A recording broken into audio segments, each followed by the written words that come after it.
Chelsea fan, and you don't believe that there is even the smallest possibility that Chelsea can qualify by beating Real Madrid by 2 or more goals, 2 goals to extra time, 3 goals in the Bernebeu to go through. If you don't believe this is possible, you're missing a massive opportunity here. The opportunity to delve into the depths of one of football's greatest feelings, which is the unknown, which is when probability is stacked against you, but still you hold on to belief that your team, above all else, can conquer what is put in front of them, especially right now as a Chelsea fan, where we go to Real Madrid, the most successful club in European football history.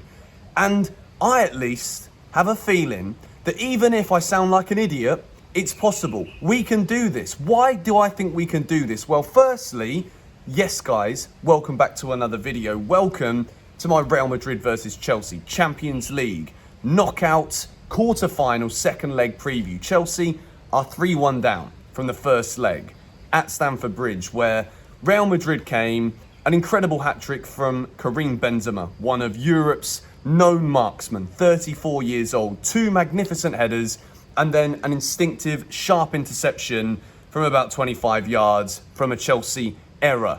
On the other side of the field, you've got Thibaut Courtois making a great save to deny Azpilicueta. You've got Chelsea having 16 attempts in the second half to Real Madrid's 1, but coming up against a Real Madrid team who did not have a single mistake in them a week ago at Stamford Bridge. Whereas Chelsea, not only did we have mistakes, but we also didn't take our chances. You fast forward just a few hours, we go to Southampton. Yes, totally different gravy, total different kettle of fish to Real Madrid. But we score 6 and could have had 16. No one would have begrudged it for us. We absolutely dominated. And today, I'm going to try and vindicate and rationalise to you guys, and probably one of the most sceptical previews I will post, because I know there are people that are already thinking, deluded. And the only reason I say that if you don't believe there is a chance that Chelsea can actually turn this around and can do this against Real Madrid, then I think you're kind of missing one of the most beautiful things about football, which is even when the odds are against you, there is nothing quite like having that belief that it is possible. And with this Chelsea team, I don't think it's just simply about entering that belief phase in a blind manner. I think there is bloody flies on my neck, apparently. There is more than enough reasons why, from the first leg, Chelsea could actually go there and get a result here. Real Madrid defensively, I don't think they're as good as they once were. I think that definitely with Alaba coming in, it improves them from where they were at last year. But I also know that this Chelsea team, on any given day, can be lethal when we go forward. And I want to say this now, because I know that I want to hear what you guys have to say about this in the comments. And I also know that if things do not go very well for us tomorrow night, I could look like an absolute fool here with this one. But I love being an optimist. I love being a Chelsea fan who, even when there is very little hope, you still have that belief, because then when you actually win, it builds you even more. I know people say, like, when you don't believe and then you win, it's more of a surprise. I'm a bit more into football than just being surprised, if I'm honest. I want to know that the team that we are backing week in, week out, the team that I spend all this time talking about on YouTube videos here to you guys, I know that this team are capable of magnificent things. Why? Because this competition last year, we won it. We beat Real Madrid. Real Madrid aren't that much better than they were last year. That first leg, as great as this Real Madrid team are, I've seen many better Real Madrid teams over the years as a football fan. If we can keep Karim Benzema quiet, then I think we'll create enough chances to go to Real Madrid, be able to score. And I'm not just talking one. I think if we get an early goal, it will rattle them. Yes, they have the experience. They've been in virtually every position you can be in a European tie, and still managed to come out of it with victories, managed to come out of it by lifting trophies. But I've just got this little belief about this Chelsea team tomorrow to go there and get through into the semi-finals of the Champions League. And I'm going to put the exact same team out as the team that played at the weekend at Southampton, apart from Ruben Loftus-Cheek. So, without any further ado, Edouard Mendy's the goalkeeper, and he keeps his position. Yes, there have been falters in the last few games, or faults, should I say. Faltering performances is what I was going for. In a few of the last matches, Southampton was a different story. But even then, he makes one massive save to maintain the clean sheet, which is, again, those kind of bold jumping in front of attackers' feet. The saves that we know Edouard Mendy can do. Questions, distribution. They're really the only questions that we can have regarding Edouard Mendy. They've raised their heads again recently. He's a Champions League winning goalkeeper. He maintains his position, moving into a back three of Christensen, Silva and Rudiger. There was part of me before the game against Southampton and in recent weeks where Christensen is going to leave for Barcelona. Trevor Chalobah not long ago signed a new deal. Surely, between now and the end of the season, Thomas Tuchel will probably be looking to keep using Trevor Chalobah more so than Christensen. Chalobah also had a couple of mistakes in him in recent games before the last few where he's missed out, but Christensen was there in a Champions League final. He has been in these high-pressure games before. Denmark, semi-finals of the European Championships in the summer too. Thiago Silva and Rudiger, they speak for themselves. We need players with experience. We need players who understand what it means to win this competition.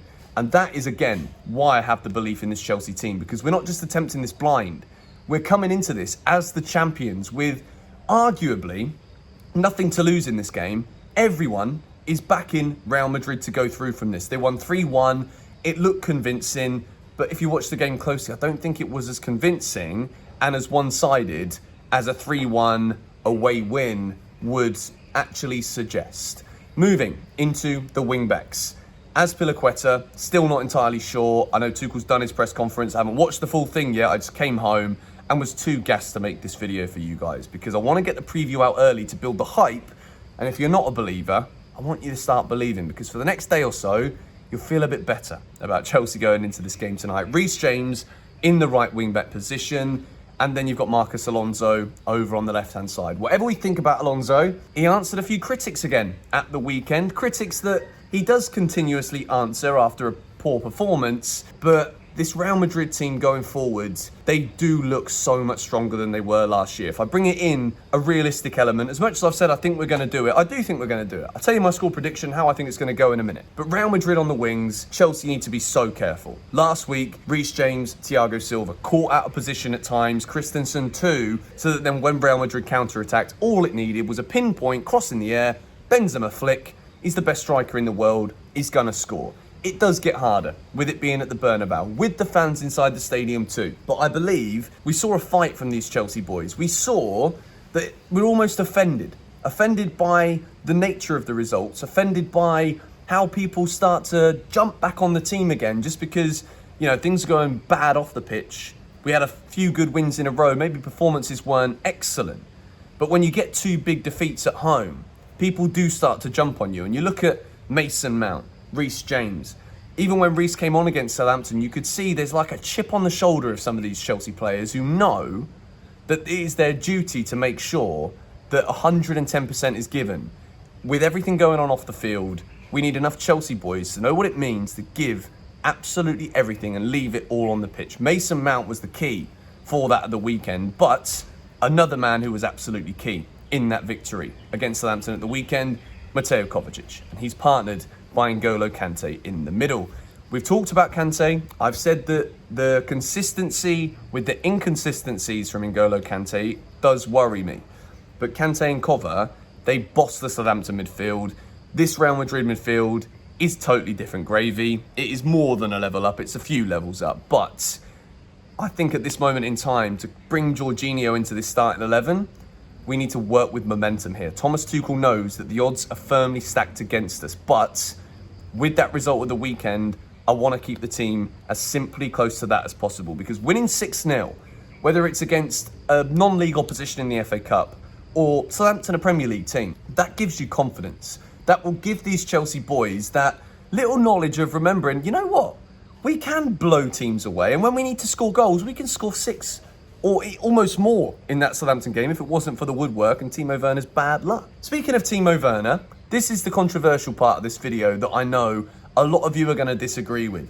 But sticking firmly with the idea about momentum, confidence, Hakim Ziyech isn't at the highest peak of his confidence right now. Christian Pulisic in the first leg was a passenger. So for that reason, Timo Werner on the left, Mason Mount on the right, Kai Havertz through the middle. Lukaku has not travelled, so Lukaku cannot feature in this game. With that in mind, I think going out there with the same team that played against Southampton, with that momentum and confidence from that result, use the first half to try and get an early goal. Maybe try and get that second one too. 2-0 takes Chelsea to extra time. Now, I don't think the game is going to finish 2-0 in normal time, which you're probably wondering, what on earth are you going to say here, Benson? Because you say Chelsea are going to go through. I think we're going to win the game in 90 minutes by 3-1. I think we're going to put in a solid defensive display, which has been absolutely key to Chelsea's European success. I think we're going to score. I think we're going to have early opportunities, and I think we will take the game to Real Madrid. We've got nothing to lose here. This Real Madrid team are not as good as what we've seen in recent years. They're very good, don't get me wrong. But for me to sit here with any kind of confidence, we are European champions.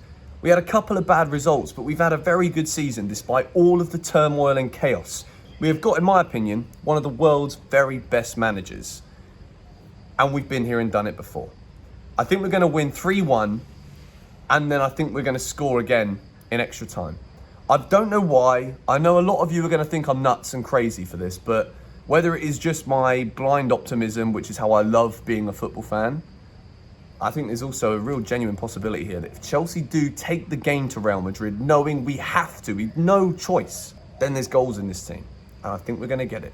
Let me know your score predictions, Chelsea starting 11, in the comments down below. I hope I don't look like too much of a tit after the game, but I will happily eat my words if Real Madrid win. Like I said at the beginning, they are the most successful team in European football history, so it wouldn't be like I could sit here and be like, I didn't see that one coming. Certainly could, but I don't believe it until the game's over. Come on, you Blues.